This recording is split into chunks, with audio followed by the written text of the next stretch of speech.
So what does the name play in that? What have you done at the AA to kind of help people to better understand or maybe change people's relationship with that word salary sacrifice?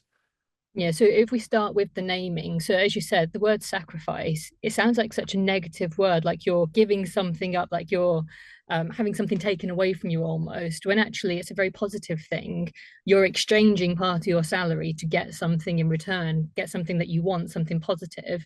So we do refer to it internally as salary exchange rather than a salary sacrifice scheme. So we have salary sacrifice programs. And then in terms of how we communicate with our employees, we know that this isn't just a once and done or even an annual communication that we have to do, because you have influx of employees coming in all the time.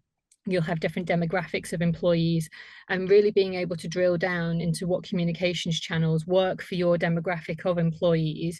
As you've mentioned, then you may have some people who prefer to look at their laptop, some people will prefer to look at their mobile devices. What we tested in our last annual benefits enrollment was postcards for our patrol population. Yes, there is an investment there, but again, a postcard going to their home address with a QR code, which makes it as easy as possible. We were trying to identify as many barriers that we could to remove those, I said, the barriers to accessing those benefits or accessing the platform. We use single sign-on because people don't want to be remembering passwords.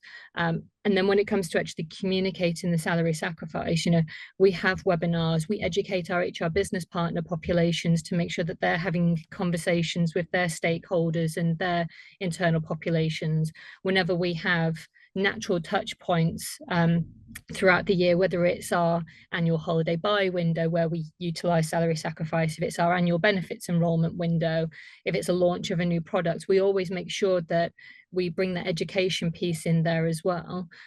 We make sure that we have a joined up approach to link in things like pensions that people really understand, because a lot of the stuff that we touch upon sounds very technical.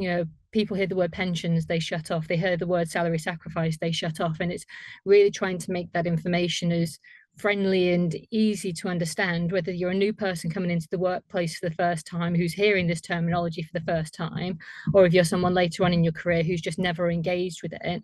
So yeah, we've done a lot of work to identify how we can remove those barriers and make that access to the information as easy as possible.